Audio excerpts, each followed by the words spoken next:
students, welcome to JKRB online class for standard 6.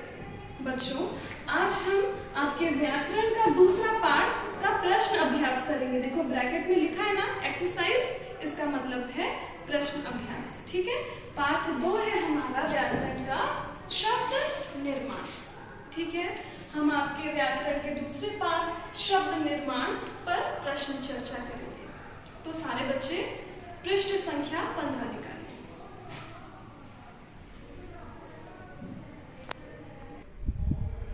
ठीक है बेटा, अभी हम लोग पृष्ठ संख्या का पहला प्रश्न करेंगे। दिए गए शब्दों में से मूल और व्युत्पन्न शब्द छांटकर लिखिए। ठीक है, दिए गए शब्दों में से मूल और व्युत्पन्न शब्द छांट करके लिखिए। यानी जो मूल शब्द है उन्हें छांट करके यहाँ पर लिखना है और जो व्युत्पन्न शब्द है उन्हें छांट कर हमें यहाँ पर लिखना है। ठीक है, तो मूल शब्द यहाँ पर शब्द लिखे हुए हैं, आपको दिखाई दे रहा है।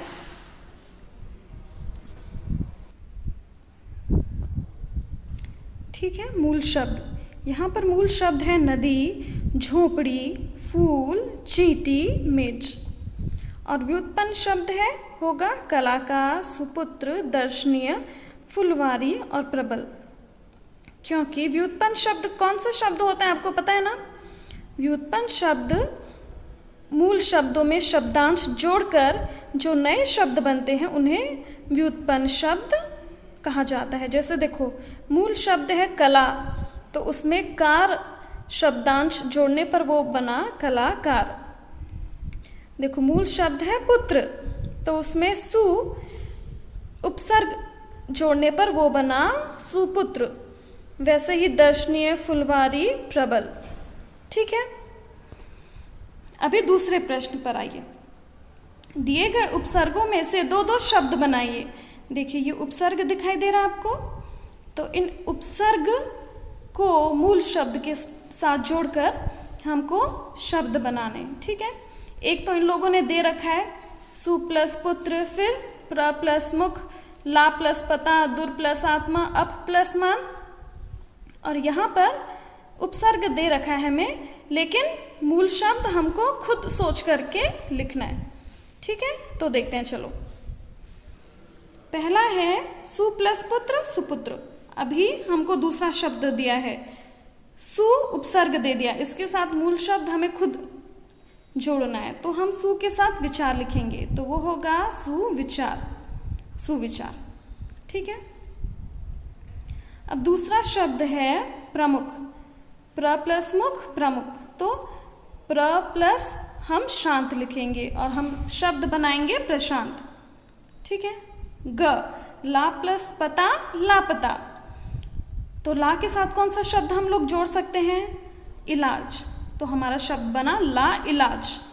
ठीक है, अब देखो दुर प्लस आत्मा, दुरात्मा। तो दुर के साथ हम लोग कौन सा शब्द जोड़ेंगे कि नया शब्द बनेगा, गुण। ठीक है, दुर प्लस गुण, दुर्गुण।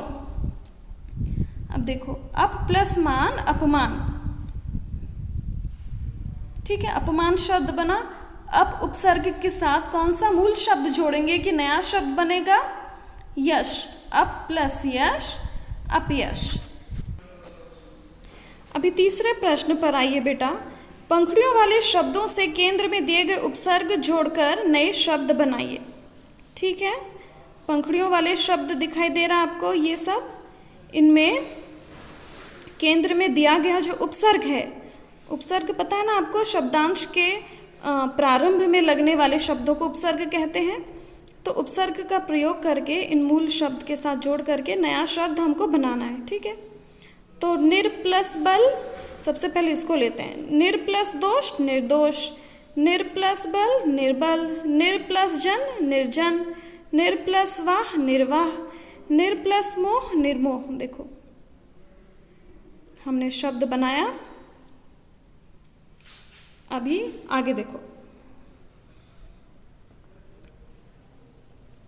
यहाँ पर भी उपसर्ग, ये बीच में केंद्र में उपसर्ग है और बगल में ये सब मूल शब्द हैं। ठीक है, उपसर्ग को मूल शब्दों के साथ जोड़कर हमको शब्द बनाना है। तो वी प्लस शेष, विशेष। वी प्लस कार विकार, वी प्लस ज्ञान विज्ञान, वी प्लस देश विदेश, वी प्लस जय विजय। ठीक है, लिखिए बेटा।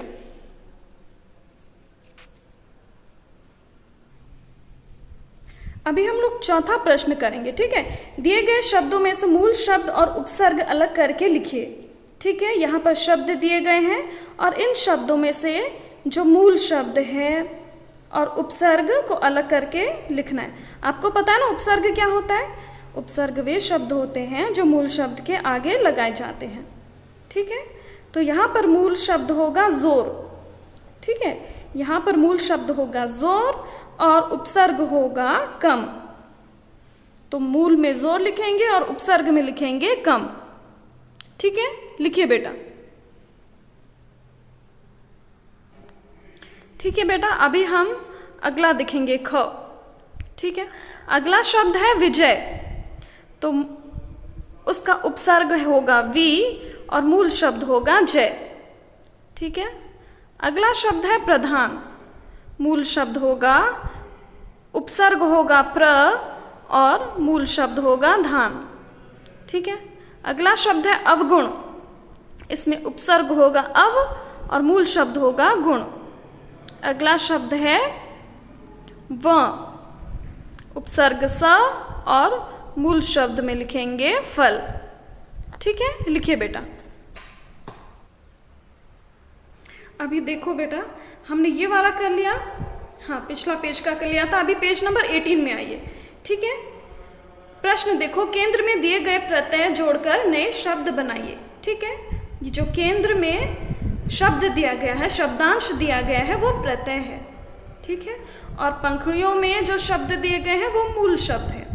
ठीक है, प्रत्यय कौन से शब्द होते हैं? मूल शब्द के पीछे लगने वाले शब्दांशों को प्रत्यय कहते हैं। ठीक है, तो शब्द बनाते हैं। दास प्लस ता दासता, मानव प्लस ता मानवता, सफल प्लस ता सफलता, मित्र प्लस ता मित्रता, प्रसन्न प्लस ता प्रसन्नता। ठीक है, लिखिए बेटा। अभी हम लोग प्रश्न नंबर ख में आएंगे। ठीक है, तो यहाँ से हम मूल शब्दों के साथ प्रत्यय लगाकर शब्द बनाएंगे, नए शब्द बनाएंगे। ठीक है, दिन प्लस इक दैनिक, देव प्लस इक दैविक, मूल प्लस इक मौलिक, योग प्लस इक यौगिक, विज्ञान प्लस इक वैज्ञानिक। ठीक है बेटा, अभी आगे प्रश्न नंबर 2, दिए गए शब्दों में से मूल शब्द और प्रत्यय अलग करके लिखना है। ठीक है, दिए गए शब्दों में से मूल शब्द और प्रत्यय अलग करके लिखे। ये मूल शब्द है, इनमें ये शब्द है, इनमें से मूल शब्द और प्रत्यय को अलग कर करके लिखना है। ठीक है, तो हमारा पहला शब्द है सामाजिक, मूल शब्द है समाज और इसका प्रत्यय होगा इक। ठीक है, अब आगे देखो, अगला है दयालु, मूल शब्द है दया और प्रत्यय होगा आलू।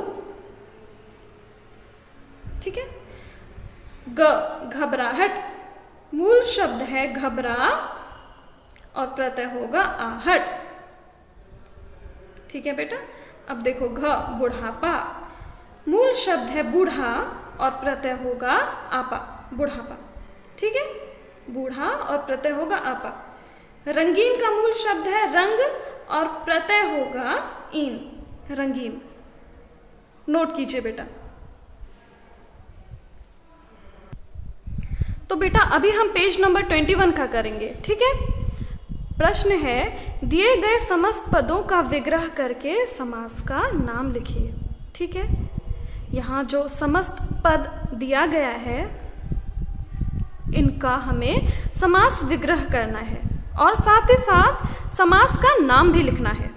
ठीक है, तो समास विग्रह का अर्थ आपको पता है, समस्त पद को विग्रह करना यानी अलग अलग करना। ठीक है, तो क लेते हैं, सुख दुख, इसका समास विग्रह होगा सुख और दुख। ठीक है, और ये कौन सा समास है? द्वंद्व समास। ठीक है, सुख और दुख के बीच में ये डैश दिखाई दे रहा है, इसका मतलब होता है और। है बेटा। अभी ख देखो, पंचवटी। पंचवटी का अर्थ होगा 5 वट वृक्षों का समूह। ठीक है, 5 वट वृक्षों का समूह। और ये कौन सा समास है? द्विगु। द के नीचे छोटा सा व है, द्विगु समास। द्विगु समास कौन सा पता है? द्विगु समास वो समास होता है जिसका पहला पद संख्यावाचक होता है। इसका पंचवटी शब्द का जो पूर्व पद है, जो पहला पद है, वो देखो संख्यावाचक है, संख्या का बोध करा है। पंच, पंच यानी 5। ठीक है, अगला है यथाशक्ति। इसका समास विग्रह होगा शक्ति के अनुसार। ठीक है, और ये अव्ययी भाव समास है। अव्ययी भाव समास। अव्ययी भाव समास में क्या होता है? उसमें पूर्व पद अव्यय होता है अथवा उत्तर पद भी मिलकर अव्यय का काम करता है। ठीक है, अगला देखो देशभक्ति। इसका समास विग्रह होगा देश के लिए भक्ति। ठीक है, और ये कौन सा समास है? तत्पुरुष समास।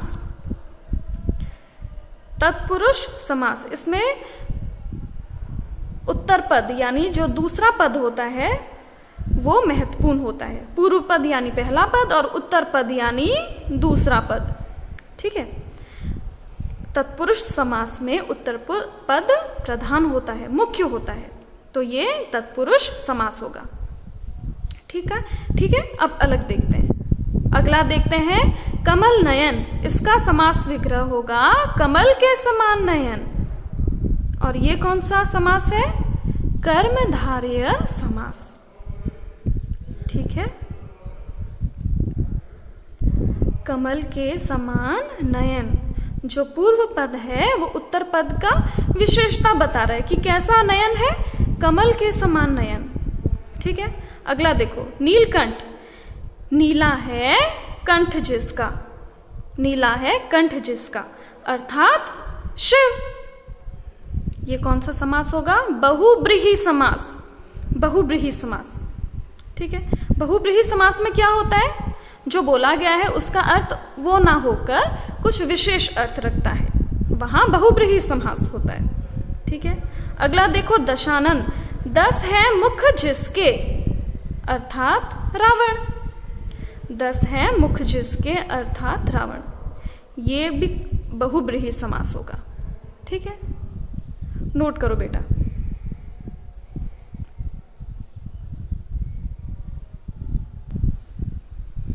अभी हम दूसरा प्रश्न करेंगे। ठीक है, दूसरा प्रश्न, दिए गए शब्दों में कौन सा समास है? जो समास है उसमें सही का चिन्ह लगाना है। ठीक है, यहाँ पे शब्द दिए गए हैं, वो समस्त पद दिए गए हैं। ठीक है, ये जो समस्त पद दिए गए हैं इनमें कौन सा समास है वो पहचान करके हमें टिक करना है। ठीक है, पहला देखो गिरिधर। गिरिधर कौन सा समास होगा? कर्मधारय समास होगा, तत्पुरुष समास होगा या बहुब्रीहि समास होगा? ये बहुब्रीहि समास होगा, तो बहुब्रीहि के आगे सही का निशान लगाओ। ठीक है, गिरि को धारण करने वाला अर्थात कृष्ण। ख देखो आजीवन। ये कौन सा समास होगा? द्वंद्व समास, अव्ययी भाव समास की तत्पुरुष समास? ये अव्ययी भाव समास होगा। ठीक है, क्योंकि इसका पूर्व पद अव्यय है। ठीक है, अब अगला देखो देश विदेश। ये कौन सा समास है? द्विगु समास, द्वंद्व समास या अव्ययी भाव समास? ये द्वंद्व समास है। देखो द्वंद्व समास को पहचानने का चिन्ह क्या है? दोनों शब्दों के बीच में एक निर्देशक का चिन्ह लगा होता है, एक डैश का चिन्ह लगा होता है। ठीक है, इसका मतलब होता है देश और विदेश, तो ये है द्वंद्व समास। अगला देखो चंद्रमुख। ये कौन सा समास है? कर्मधारय समास, तत्पुरुष समास की बहुब्रीहि समास? ये कर्मधारय समास है, क्योंकि इस समास का जो पूर्व पद है वो उत्तर पद की विशेषता बता रहा है। मुख कैसा है? चंद्र के समान। ठीक है, मुख कैसा है, चंद्र के समान, इसीलिए यहाँ पर कर्मधारय समास होगा। अगला देखो त्रिवेणी, ये कौन सा समास होगा, द्वंद्व समास, कर्मधारय समास, द्विगु समास। ये द्विगु समास होगा क्योंकि इस समस्त पद का जो पहला पद है, जो उत्तर पद है, वो संख्यावाचक है, इसीलिए ये द्विगु समास होगा। ठीक है, नोट कीजिए बेटा। अभी पेज नंबर 22 में आओ। ठीक है, अभी हम ये वाला करेंगे। प्रश्न 3, समस्त पद बनाइए और समास का नाम लिखिए। ठीक है, समस्त पद बनाना है। यहाँ पर देखो, यहाँ पे समास विग्रह दिया रखा है, यहाँ पे समास विग्रह दिया है, और इस समास विग्रह को हम समस्त पद में परिवर्तित करेंगे, और यहाँ पर वो कौन सा समास है उसका नाम लिखना है। ठीक है, चलो प्रारंभ करते हैं। क है जन्म से लेकर, जन्म से लेकर, इसका समस्त पद होगा आजन्म, आजन्म। और ये कौन सा समास होगा, अव्ययी भाव समास, क्योंकि आ जो शब्दांश है वो अवयव है। ठीक है, अगला देखो, भला और बुरा, भला इसका समस्त पद होगा भला डैश बुरा, ये द्वंद्व समास है, द्वंद्व समास। ठीक है, अगला है 9 रातों का समूह, यानी नवरात्र, और ये कौन सा समास होगा, द्विगु समास, द्विगु। ठीक है, क्योंकि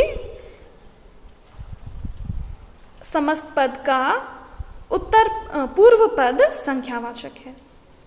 ठीक है, अभी अगला देखो, वन को गमन, इसका समस्त पद होगा वनगमन।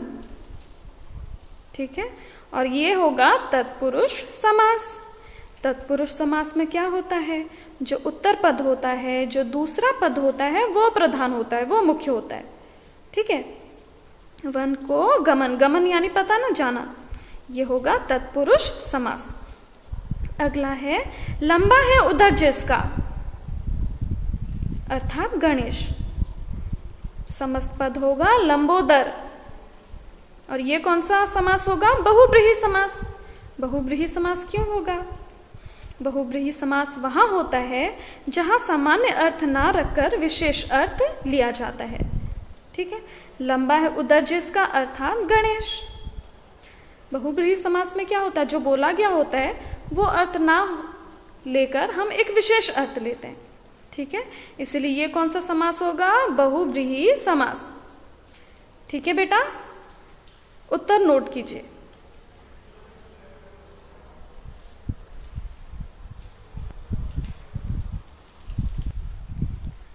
अभी पेज नंबर 22 में आइए। ठीक है, स्वयं परीक्षण, ये सेल्फ टेस्ट है। ठीक है, एक छोटा सा टेस्ट दिया गया है, आपको ये करना है। सही विकल्प पर सही का निशान लगाइए। क, कौन सा शब्द मूल शब्द नहीं है। ठीक है, यहाँ पर हमको जो मूल शब्द नहीं है उस पर टिक करना है। फूल, चींटी, कलाकार, बिल्ली, इन चारों शब्दों में से मूल शब्द कौन सा नहीं है, कलाकार। ठीक है, क्योंकि ये व्युत्पन्न शब्द है, कला मूल शब्द है और कार व्युत्पन्न, कार प्रत्यय है, यानी मूल शब्द के साथ कार प्रत्यय जुड़ा हुआ है, तो ये मूल शब्द नहीं है, इसमें मूल शब्द के साथ शब्दांश जुड़ा हुआ है। ठीक है, तो ये मूल शब्द नहीं है, तो इस पे टिक करो। ठीक है, टिक किया सबने। अभी पेज नंबर 23 में आओ। ख, कौन सा शब्द व्युत्पन्न शब्द है। ठीक है, व्युत्पन्न शब्द कौन सा होता है, याद करो। व्युत्पन्न शब्द वो शब्द होता है जिसमें मूल शब्द के साथ उपसर्ग या प्रत्यय के शब्दांश जुड़ते हैं। ठीक है, इसमें कौन सा शब्द व्युत्पन्न शब्द है, बल, मेज, हाथ, विजय। विजय, जो विजय शब्द है वो व्युत्पन्न शब्द है, जबकि हाथ, बल, मेज ये सब मूल शब्द हैं। ठीक है, अभी अगला देखो, ग, देशभक्ति का विग्रह क्या होगा? देश की भक्ति, देश पर भक्ति, देश के लिए भक्ति या देश में भक्ति? ये होगा देश के लिए भक्ति।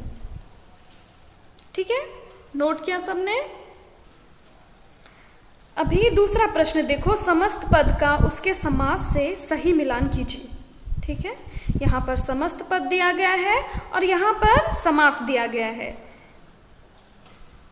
समस्त पद कौन सा समास है? ये जो समस्त पद दिए गए हैं ये कौन सा समास है, पहचान करके हमें इसको मिलान करना है। ठीक है, पहला शब्द है, समस्त पद है आजीवन, आजीवन, ये है अव्ययी भाव समास। ठीक है, अगला है दशानन, 10 सिरों वाला अर्थात रावण, ये होगा बहुब्रीहि समास। ठीक है, अगला है दाल भात, दाल और भात द्वंद्व समास। ठीक है, नवरात्रि द्विगु समास। द्विगु समास क्यों? द्विगु समास क्यों? क्योंकि इसका समस्त पद का जो पूर्व पद है वो संख्यावाचक है और द्विगु समास में समस्त पद का पूर्व पद संख्यावाचक होता है।